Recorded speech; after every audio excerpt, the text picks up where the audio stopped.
Bem, caros alunos, mais uma vez cá estamos para falar da disciplina de Ciências Sociais. O tema de hoje será Formação do Império de Mutap. Bem, antes de entrar para a formação do Império de Mutap, vamos recapitular um pouco sobre a aula passada, sobre o reino de Maniquém. Bem, recordamos nós que dissemos que o reino Maniquém situava-se a 50 km da Baía de Vilanculo, não é? Que faz a atual província de Inhambane. Neste caso, nós também falamos que dentro do reino Maniquém desenvolvia-se várias atividades econômicas de modo que eles tenham uma melhor sobrevivência. Encontramos lá como uma atividade principal que todos desenvolviam, que era a agricultura, não é? E várias outras atividades que facilitavam a economia do Império, aliás, do reino Maniquém, que era a fiação do algodão, entre outras atividades, como a caça e a criação do próprio gado.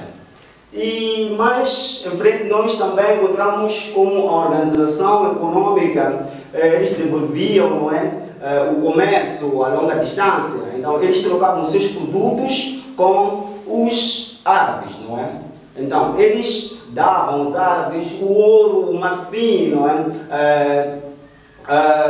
Os colares de ouros. Então os árabes traziam para dentro do Maniquém o quê? As miçangas vidradas, não é? Coloridas, neste caso as porcelanas, os tecidos, entre outros bens que eles traziam para este mesmo reino.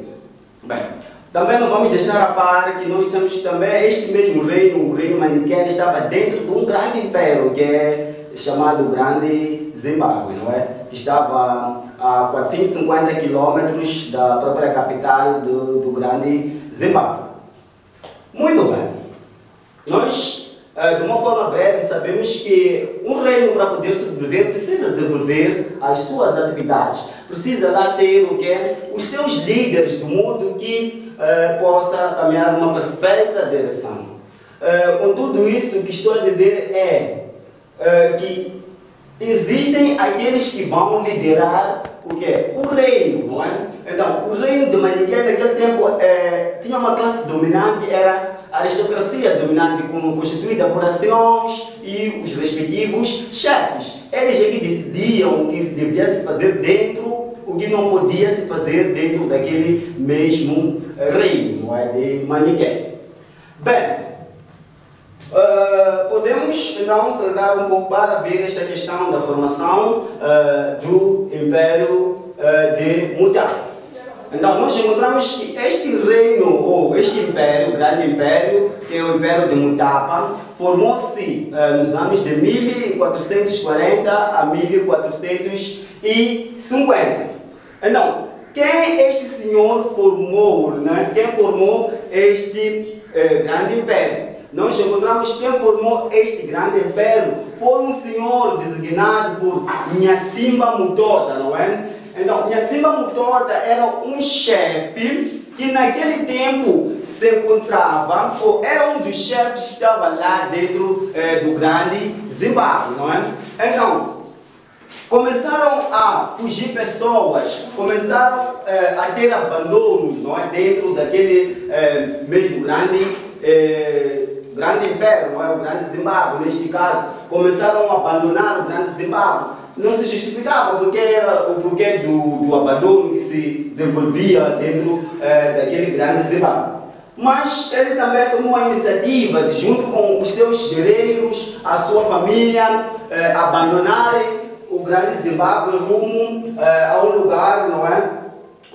Neste caso, foi a direção até norte, não é? Onde estabeleceu-se na região que era chamada naquele tempo de região do Dani, que estava situado no Vale do Zambeze.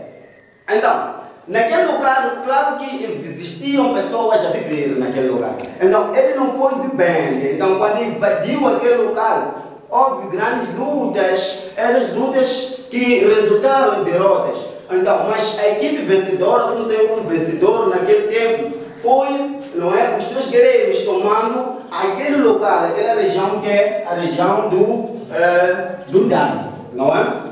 Então conquistou aquela toda a região, não é? Criando assim entre dois rios, o rio Mazoe e Lue, não é? Luia, neste caso, o centro do novo estado.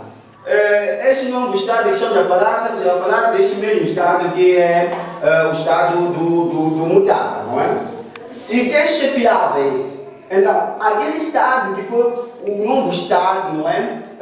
Formado, era chefiado pelos Mutapas. Por Mutapas. Então, depois de se estabelecer naquele local, continuou com as suas lutas, as suas invasões, para conquistar os pequenos reinos que existiam ao redor. Então, foram lutando e acabaram derrotando todos aqueles reinos, pequenos reinos que existiam ao redor do lugar onde eles se encontravam, que era no rio Mazoe e Luia, não é? Então, acabaram vencendo, não é? Estes mesmos reinos. Então, aqueles chefes de reinos passaram a ser designados como chefes do Mwene Mutapa, neste caso, chefes do Mwene Mutapa. Então, como ele era o único órgão supremo a quem, não é, incentivou essas invasões, a derrota desses mesmos povos, então acabou, não é, sendo o chefe superior, o chefe máximo do Império de Mutapa, onde antigamente era chamado de Nhatsimba Mutota, mas depois daquelas lutas, depois de derrotar aqueles estados, não é, que vão ser chamados de estados vassalos, neste caso onde podemos ver que naquele tipo tinha um estado vassalo chamado de Sedenga, Kisanga, Kitevi, Manica, Barue, Maguve e outros estados que existiam naquele tempo, que foram conquistados por este senhor Nhatsimba Mutota. Então, feito tudo isto, chegou-se à conclusão que o Nhatsimba Mutota deveria mudar do nome e passaria a ser chamado como o órgão supremo. Então, como na língua Shona, não é? Então, na língua Shona, ele começou a ser designado de Mwene, não é? Mwene significa chefe máximo, não é? Mwene, então depois acrescentou-se o nome que é designado, então passou a ser chamado de Mwene Mutapa. Mwene Mutapa, que em língua Shona significava naquele tempo, até atualmente, significa chefe máximo de todos os chefes. Então, todos os chefes dos reinos conquistados, dos estados vassalos, prestavam contas a este senhor chamado do Mwene Mutapa. Bem, mas qual era a língua, não é? Como é que eles se comunicavam? Naqueles estados falavam diferentes línguas, não é? Mas existia aquela língua comum para todos, onde todos se comunicavam, conseguiam se entender um ao outro. E esta língua que eles usavam chamava-se de língua Shona, não é? Shona. E mais tarde, este senhor chamado de Mwene Mutapa, do Império de Mutapa, o chefe máximo de todos os reinos, podemos escolher qual é a forma como nós queremos dizer isso.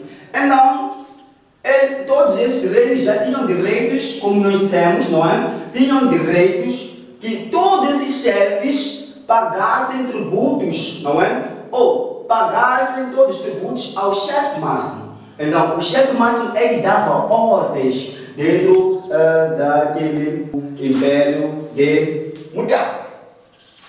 Então, depois tivemos esses estados vassalos, não é? Conquistado pelo o chefe Mwene Mutapa, neste caso que era o chefe máximo do Império, não é? A Sedenga, Kisanga, Kitevi, Manica, Barue, Maguve e outros pequenos estados conquistados pelo chefe máximo, não é? Do Império de Mutapa, que começaram a fazer parte todos de um único império, neste caso.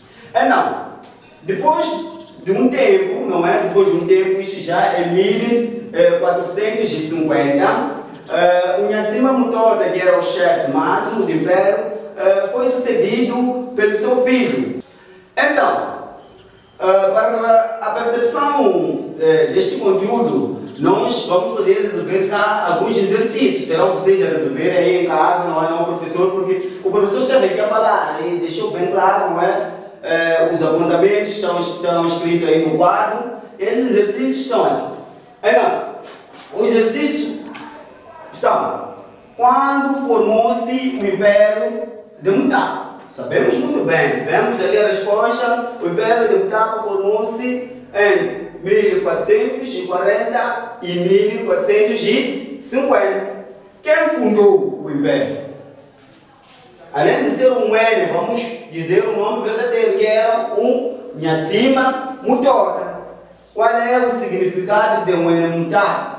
Então nós dizemos que Mwene significa chefe. Então, chefe, o quê? De Mutapa. Que neste caso o chefe era o nome designado ao chefe máximo do Império de Mutapa. Depois menciona os estados vassalos conquistados, não é? Os estados vassalos conquistados. Já sabemos quais são esses estados vassalos que conquistaram naquelas invasões que eles fizeram quando se estabeleceram naquele Vale de Zambeze. Quais são os nomes daqueles estados que estavam ao redor daquele lugar que eles se estabeleceram. Bem, a nossa aula vai terminar por aqui. Na próxima aula nós vamos falar da organização econômica, depois da organização social do Império de Mutapa. Obrigado.